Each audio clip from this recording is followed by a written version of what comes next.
ষড়ঋতুর দেশ বাংলাদেশ, এটা আমরা সবাই জানি। আর বিভিন্ন ঋতুতে বিভিন্ন সিজনে আমরা বিভিন্ন রকম ফল পাই। এটা আসলে আমাদের, আমি বলবো যে আল্লাহর ব্লেসিংস আমাদের ওপরে। তো শীতকালের সিজনটা হচ্ছে বরের সিজন। তো আমি কিছু বরই নিয়েছিলাম ভর্তা করে খাবো বলে। তো ছোটবেলায় অনেক, মানে আমার মা ভর্তা করে দিত, তখন খেতাম, বেশ ভালো লাগতো। তো আজকে চিন্তা করেছি যে নিজেই করব। তো তাই কিছু বড়ই কিনে আমি বাসে চলে যাচ্ছি, চলেন যাই। তো বড়ই ভর্তাতে ধনেপাতা দেবো না, এটা কি হয়? মানে ধনেপাতা ছাড়া বড়ই ভর্তা, এটা কখনোই মানা যায় না। তাই আমি বাজার থেকে কিছু ধনেপাতাও নিয়ে এসেছিলাম। তো যেহেতু আজকে চিন্তা করেছি সব কাজ নিজে নিজে করব, মানে আমি নিজেই বানাবো, সেহেতু আমি কারো হেল্প নেই নেই। এবং একটা একটা করে বসে বসে হচ্ছে ধনেপাতা পরিষ্কার করে নিচ্ছিলাম, বেছে নিচ্ছিলাম, কারণ হচ্ছে এটা তো বেছে নিয়ে তারপর হচ্ছে পরিষ্কার করে নিতে হবে। তো যাই হোক, আমি আবার একটু খিটখিটে, মানে খিটখিটে স্বভাবের বলতে পারেন, কারণ হচ্ছে মানে খাবার দাবারের ব্যাপারে আমি খুব অ্যালার্ট থাকি। মানে পরিষ্কার পরিচ্ছন্নতা আমি সবসময় মেনটেন করার ট্রাই করি। আর এমন যদি হয় যে আমার মানে দেখতে ভাল লাগছে না কোনো একটা প্লেস, আমি কোথাও খেতে গেছি, তখন ওই জায়গায় আসলে আমার খাওয়া দাওয়া খুব একটা আসে না। তো যাই হোক, আমার বেছে নেওয়া শেষ। এখন যখন আমি শিলপাটায় চলে আসছি, শিলপাটায় এসে দেখি যে নাও, এটাও এখন ধুইতে হবে। কারণ আমার আম্মু হচ্ছে চাল বেটেছিল, চাল বাটার পরে আর হচ্ছে এটা ধোয়া হয়নি। তো কি আর করা, বসে পড়লাম যে আগে এটা পরিষ্কার করে নেই। কারণ হচ্ছে রাঁধতে রাঁধতে, না, গাইতে গাইতে গায়েন। আর কি যেন একটা প্রবাদ আছে, আমার অবস্থা এখন ওই অবস্থাই হয়েছে আর কি। তো যাই হোক, আমার পরিষ্কার করা প্রায় শেষ।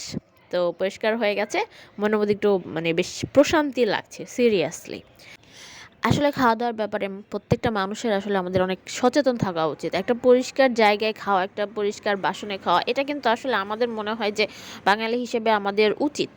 সব, মানে খাবার দাবারের জায়গাটা সবসময় পরিষ্কার রাখা। তো যাই হোক, দেখেন কত পরিষ্কার করে নিয়েছি আমি শিলপাটাটাকে। এটা দেখে আমার নিজেরই ভালো লাগতেছে, মনে হইতেছে নিজেই নিজেরই অ্যাওয়ার্ড দিই। তো দেখেন কি সুন্দর চকচক করতেছে। বাহ, আমি আসলে পারি, মাঝে মাঝে করি না আসলে। তো যাই হোক, চলে আসছি, এবার হচ্ছে আমার মেইন কাজ শুরু হবে। তো হয়তো বা অনেকে বলবেন যে হ্যাঁ, আমরা তো আর খাই না, তুমি একাই খাও। আসলে ব্যাপারটা তা না। আসলে সত্যি কথা বলতে, যে আপনি নিজের করা কাজ আর কেউ করে দিয়েছে কাজ, এই দুইটা কাজের মধ্যে না অনেক পার্থক্য আছে। যখন আপনি মানে নিজে কিছু একটা করবেন, আর সেটা করার পরে সেটা আপনি আপনার ফ্যামিলিকে, মানে ফ্যামিলির সামনে প্রেজেন্ট করবেন বা আত্মীয় স্বজন কারোর সামনে প্রেজেন্ট করবেন, দেখেন কত বড় সাইজের বড়ই, সুন্দর না? ও, আর একটা কথা, সেটা হচ্ছে আমি আসলে বাজার থেকে চিন্তা করেছিলাম যে টক বড়ি আনার জন্যে। কিন্তু বিশ্বাস করেন, ওইখানে ওই লোকটা আমাকে বলেছিল যে আপনি খেয়ে দেখেন এইগুলো টক বড়ি। কিন্তু বাসায় আসার পরে দেখলাম যে লবণ ছাড়াই খাওয়া যায়, মানে এই পরিমাণের টেস্ট। তো ভালোই লেগেছিল। তারপর চিন্তা করলাম যে এটা কেমন হবে। তো যাই হোক, চিন্তা করলাম যে আগে বড়ই তো মাখাই, তারপর পরেরটা পরে দেখা যাবে। তবে হ্যাঁ, আমার কাছে মনে হচ্ছে আবার যদি আমি বড়ই কিনি, অবশ্যই ভর্তা খাওয়ার জন্য না, এমনি এমনি খাওয়ার জন্য হচ্ছে কিনবো।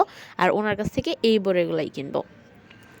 তো আমি একটু ঝাল প্রেমিক, মানে ঝাল সব কিছুতেই আমার একটু ঝাল বেশি খেতে সবসময় ভাল লাগে।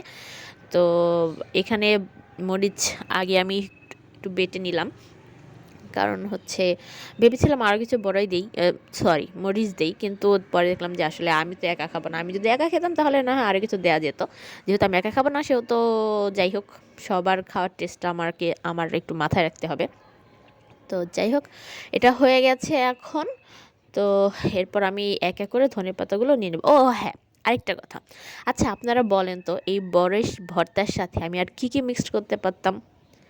আমি আপনাদেরকে সুযোগ দিচ্ছি, 1 2 3 কমেন্টে জানাবেন।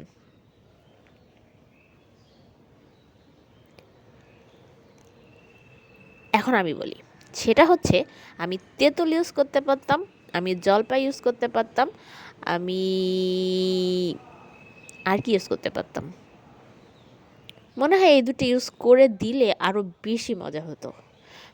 আমি যখন বড়াই কিনতে গিয়েছিলাম, তখন কিন্তু আমার হাতে নাগালে এই জিনিসগুলো ছিল, কিন্তু মানে তখন আমার মাথায় আসে নাই, আমি শুধু বড়ই কিনে নিয়েই চলে আসছি। তো এখন যখন আমি বড়ই ভর্তা করতে যাচ্ছি, তখন আমার মনে হচ্ছে ইস, একটু জলপাই কিনে নিয়ে আসতে পারতাম, একটু তেঁতুল কিনে নিয়ে আসতে পারতাম, কিংবা আরও কোনো টক, যেমন কামরাঙা ছিল, আমড়া ছিল, আর বড়ইয়ের সাথে কি পেয়ারা যায় আসলে? যায় কিনা আমি জানি না। বাট পেয়ারা দিলেও মনে হয় মন্দ হতো না। তো সিজনাল ফলগুলোর মধ্যে কিন্তু এগুলোও পাওয়াই যায় এই শীতের সিজনে। তো যাই হোক, কী আর করা, নিয়ে আসছি শুধু বড়ই আর ধনেপাতা। তো যাই হোক, আমার বাটাবাটি খাটাখাটির পর্যায়ে প্রায় শেষের দিকে, না শেষের দিকে না, মাত্র শুরু হয়েছে সিরিয়াসলি। তো এখন আমাকে এগুলো বেটে নিতে হবে। তো বাড়তে বাড়তে আপনাদের সাথে আরেকটা জিনিস শেয়ার করি, সেটা হচ্ছে যে যখন আমরা মানে সিজনাল কিছু খাই, কিংবা আমরা যখন সিজনাল কোনো ফল খাই, তখন আসলে মানে আমাদের দেশে সিজন ওয়াইজ কিন্তু বিভিন্ন রকমের ফল পাওয়া যায়। আর এই ফলগুলো কিন্তু তুলনামূলকভাবে দাম খুবই কম। আপনি দেখেন, আপনি যখন বিদেশি কোনো একটা ফল কিনতে যাবেন, ধরেন যে আপেল, কমলা, মালটা, যাই হোক, আপনি যাই কিনতে যান না কেন, সারা বছর এগুলোর কিন্তু বেশ দাম আছে। অনেক মানে ফ্যামিলি আছে যাদের নাগালের খুবই বাইরে থাকে। তো সেই দিক থেকে একটা জিনিস দেখেন, আমাদের দেশীয় যত ফল পাওয়া যায় সবগুলোর দাম কিন্তু নাগালের মধ্যেই থাকে। সিরিয়াসলি, এটাই মনে হয় আল্লাহর ব্লেসিংস আমাদের ওপরে, যে তোমাদের বিদেশি ফল খাওয়ার দরকারটা কি? দেশি ফল খাও না কেন? হ্যাঁ, এত এত ফল দিয়ে রাখছি, প্রত্যেকটা সিজনে আমি তোমাদেরকে বিভিন্ন রকমের ফল দিয়ে রাখছি, সেগুলো খাবা না, খাবা হচ্ছে বিদেশি ফল। তাহলে মানে কি, টাকা আবার বেশি গেলেও তোমাদের খারাপ লাগে? সমস্যাটা কি হ্যাঁ তোমাদের? হ্যাঁ, মানে, তো যাই হোক, সব কিছু মিলিয়ে আমি আসলে দেখলাম যে আমাদের দেশি ফলগুলো কিন্তু আমাদের মানে আমাদের শরীরের জন্য, মানে আমাদের বাংলাদেশের মানুষের শরীরের জন্য খুবই উপকারী। আমি গ্রামের বাড়িতে যখন মানে বেল গাছের দিকে তাকাই, যে বড় বেলটা আছে, এই বেলটা কিন্তু খুবই উপকারী। প্রত্যেকটা মানুষ জানে যে এই বেলটা উপকারী। মানে এই বেলটা খেলে শরীর মানে ভালো থাকে, বা এর যে ইনগ্রিডিয়েন্টস আছে এটা অবশ্যই শরীরের জন্য দরকার। কিন্তু তারপরে কিছু মানুষ খায়, কিছু মানুষ খায় না। বাট দেখেন, যখন আপেল, কমলা এইসবের দিকে হচ্ছে মানে এইসব যখন কোনো মানুষকে অফার করা হয় যে এটা খাও, সে কিন্তু এটা মানে নিশ্চিন্তে খেয়ে ফেলে। সে কিন্তু এটাও জানে যে এটা আসলে অনেক ফরমালিন দেয়া থাকে, বা স্বাস্থ্যের জন্য অতটা ভালো না।